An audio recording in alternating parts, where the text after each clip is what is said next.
шаарынын Нариманов атындагы номер 7 мектеп гимназиясы. 9-класс кыргыз тили сабагы. Мугалими Карыбекова Самара Өмүрзаковна. Саламатсыңарбы, менин алтындай болгон окуучуларым. Демек, бүгүн биз сабакта жат жазуу жазабыз. Белгиле, баарыңар жаңы дептер ачып, сыртын толуктап жазып, андан кийин бүгүнкү числону коюп, андан кийин теманы коюп туруп, бүгүнкү жат жазуубузду баштайбыз. Демек, бүгүнкү жат жазууда биздин максат угуп туура жазууга көнүнөбүз, эс тутумубузду өстүрөбүз, ошондой эле тыныш белгилерди туура коюуну үйрөнөбүз. Бүгүнкү жат жазуубуздун темасы кеп маданияты, элдик билим. Дептериңерге жазып алгыла, числону коюп туруп, кеп маданияты, элдик билим. Демек, бүгүнкү жат жазуубузда биз эмнелерге кезигебиз? Төл жана бөтөн сөздөр аябагандай көп. Өз ара пикир алышууда өзүбүздүн сөзүбүз төл сөз, ал эми башка бирөөнүн сөзү бөтөн сөз деп аталат. Келгиле, мына ошол төл жана бөтөн сөзгө кандай тыныш белгилер коюлат? Кунт коюп угуп алгыла балдар. Андан кийин жат жазууда мына ошону силер пайдалансаңар болот. Бөтөн сөздөр жай, суроолуу жана күчтүү сезим менен айтыла берет. Бөтөн сөз суроо же илептүү сүйлөм болсо, бөтөн сөздөн кийин суроо же илеп белгиси коюлуп, бөтөн сөз тырнакчага алынып жазылат. Бөтөн сөз төл сөздөн кийин келсе, өзүнөн мурун кош чекит коюлуп, биринчи сөзү баш тамга менен тырнакчага алынып жазылат. Жай сүйлөм маанисиндеги бөтөн сөз төл сөздөн кийин келсе, анда бөтөн сөздөн кийин үтүрлүү сызыкча коюлат да, бөтөн сөз тырнакчага алынып жазылат. Көрдүңөр балдар? Мына ушундай болуп жазылат төл жана бөтөн сөз. Андан кийин ушул бүгүнкү биздин текстибизди кезиккен татаал сөздөр.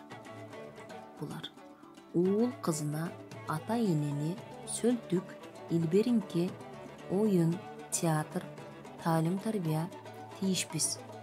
Мына ушул сөздөрдү колдонуп, андан кийин туура жазсаңар болот балдар. Андан сырткары, бүгүнкү текстте кездешүүчү тыныш белгилер: чекит, үтүр, тырнакча, кош чекит, сызыкча. Демек, мына ушул тыныш белгилерди биз туура коюганга аракет кылышыбыз керек. Демек, бүгүн биз жогоруда айтып өткөндөй эле жат жазуубуздун темасы кеп маданияты, элдик билим. Демек, билимибиз жогору болсо, мээбиз толук акыл болсо, анда биз маданияттуу сүйлөйбүз. Ошон үчүн бушуу сөз калган, бош челек катуу калдырайт. Демек, биздин башыбызда эч нерсе жок болсо, анда биз кыйкырып-бакырып түшүнбөстөн сүйлөй беришибиз мүмкүн. Маданияттуу сүйлөгөнгө үйрөнүшүбүз керек балдар. Демек, маданияттуу сүйлөгөн кантип сүйлөш керек, аны биз кантип үйрөнүшүбүз керек, башкаларга кантип үйрөтүшүбүз керек деген сыяктуу таалим-тарбияны бүгүнкү жат жазуубуздан алабыз. Анда эмесе жат жазуубузду баштадык балдар. Мен бир сире окуп берем, андан кийин шашылбастан окуйм. Тыныш белги коюла турган жерге мен бир аз дем алам, тыныгуу жасайм. Анда кеттик. Кеп маданияты, элдик билим. Уул кызына берген тарбиясына жараша ата-энени да сөз ээрчиген. Ошол үчүн ата-энелер уул кызынан сөзгө сүлтүк кылбай, кепке кемтик кылбай, тарбиялуу болуусун өтүнгөн. Сөзгө жыгылып же сөздөн кармалса, аны оозунан сөзү түштү, бутунан мүдүрүлгөн турат, тилинен мүдүрүлгөн турбайт деп келекелешкен. Бирөөгө шашылыш кайрылууга туура келсе, кечирип кой, ширин сөзүң оозуңда деп илбериңкилик менен анын сөзүн урматтап, убактылуу токтото туруусун да өтүнгөн. Таза, так, көркөм сүйлөгөн, оюн орундуу айткан адамдын кебин көңүл коюу угуп, кулагын салып, кулак сенде деп кулак көзүнөн кандырган. Элдин театрыда, киносуда, урпакка таалим тарбия берер академиясы да сөз болгон. Эки ооз сөз, эки жол ыр билбеген кыргызды элибиз кыргыз эмес деп билген. Мунун өзү сөздү барктагандыгы, сөздү айтуу маданиятын, аны угуу адебин элибиз баалагандыгы деп түшүнүүгө тийишпиз. Мына ушундай балдар, кыскача текст 117 сөздөн турат. Демек, даяр болсоңор, анда текстибизди жат жазуубузду баштайбыз. Уул кызына берген тарбиясына жараша ата энени да сөз ээрчиген. Уул кызына берген тарбиясына жараша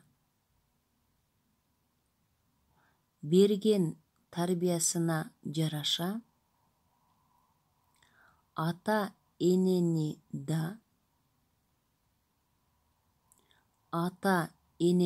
да сөз ээрчиген.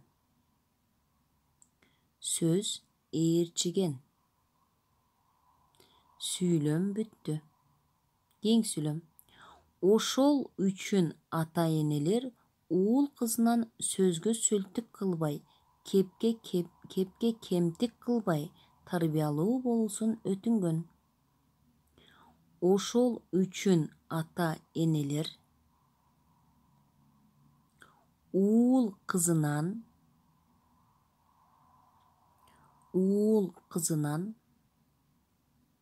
тырнакчанын ичине жазабыз. Сөзгө сөлтүк кылбай,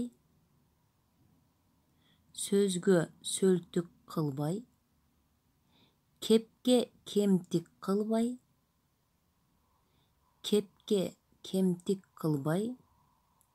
тарбиялуу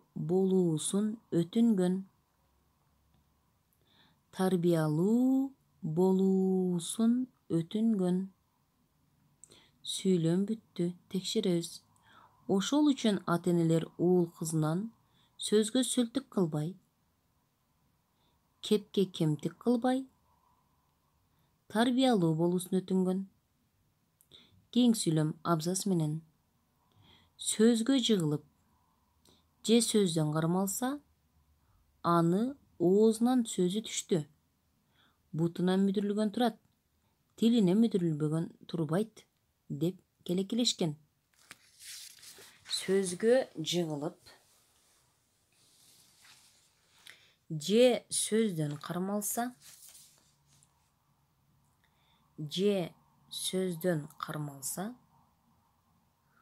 аны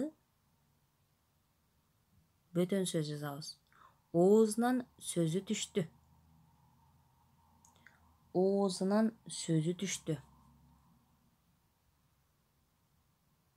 Дагы бөтөн сөз жазабыз тырнакчанын ичине. Бутунан мүдүрүлгөн турат. Тилинен мүдүрүлгөн турбайт.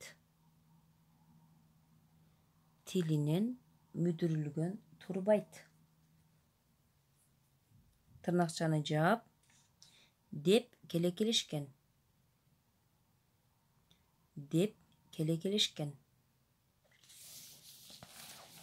Сүйлөм бүттү. Текшеребиз. Сөзгө жыгылып же сөздөн кармалса, аны оозунан сөзү түштү. Бутунан мүдүрүлгөн турат. Тилине мүдүрүлгөн турбайт деп келекелешкен. Кийинки сүйлөм абзац менен. Бирөөгө шашылыш кайрылууга туура келсе, кечирип кой, ширин сөзүң оозуңда деп илбериңкилик менен анын сөзүн урматтап, убактылуу токтото туруусун да өтүнгөн. Кеттик. Бирөөгө шашылыш кайрылууга туура келсе, бирөөгө шашылыш кайрылууга туура келсе,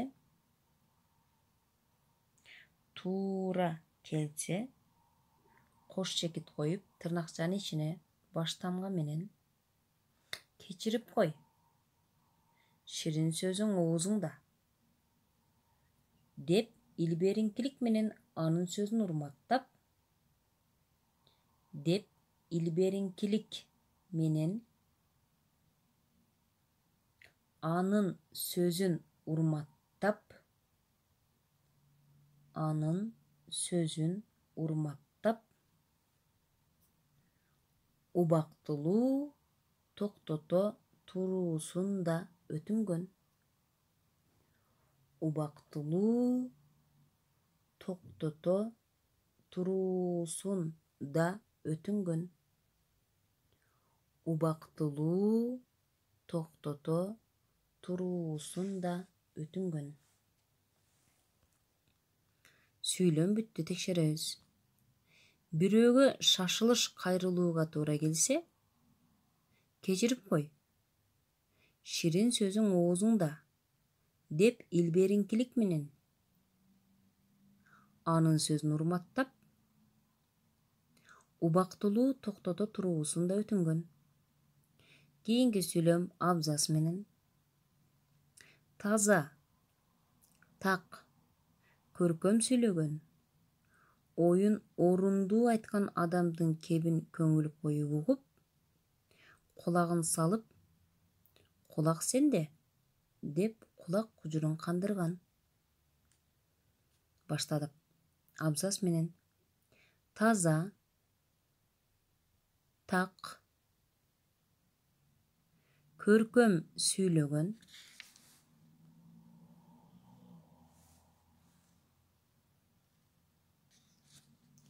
оюн орундуу айткан,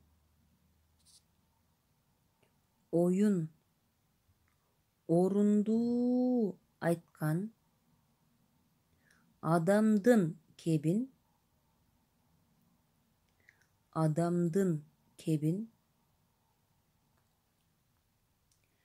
көңүл коюп угуп, көңүл коюп угуп, кулагын салып,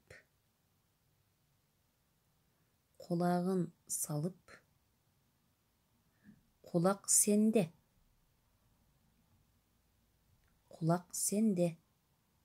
деп кулак кужурун кандырган. Кулак кужурун кандырган. Сүйлөм бүттү. Жетишкен болсок текшеребиз. Таза, так, көркөм сүйлөгөн, оюн орундуу айткан адамдын кебин көңүл коюп угуп, кулагын салып, кулак сенде, деп кулак кужурун кандырган. Кийинки сүйлөм. Элдин театры да, киносу да, урпакка таалим-тарбия берер академиясы да сөз болгон. Элдин театры да, киносу да, урпакка таалим-тарбия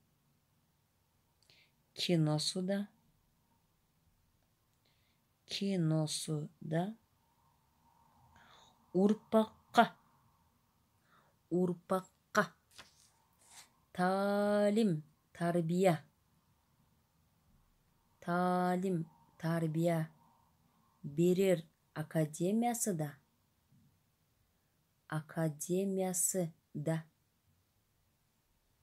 сөз болгон. Сүйлөм бүттү, текшеребиз. Элдин театры да, киносу да, урпакка таалим-тарбия берер академиясы да сөз болгон. Кийинки сүйлөм. Эки ооз сөз, эки жол ыр билбеген кыргызды элибиз кыргыз эмес деп билген. Эки ооз сөз, эки жол ыр билбеген эки жол ыр билбеген кыргызды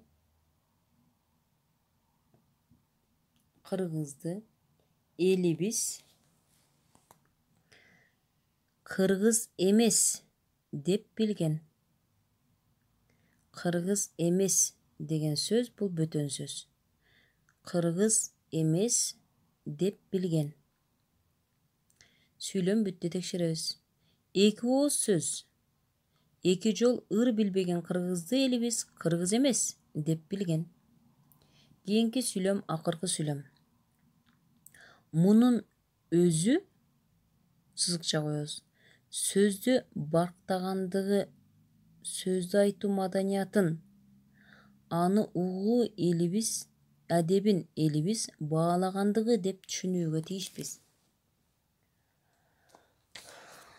Мунун өзүн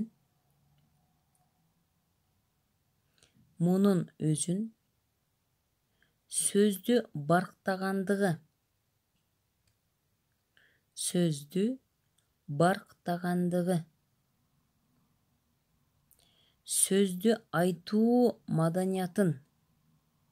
сөздү айтуу маданиятын, аны угуу адебин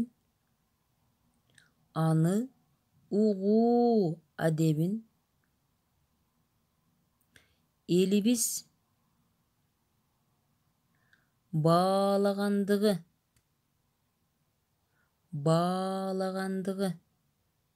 деп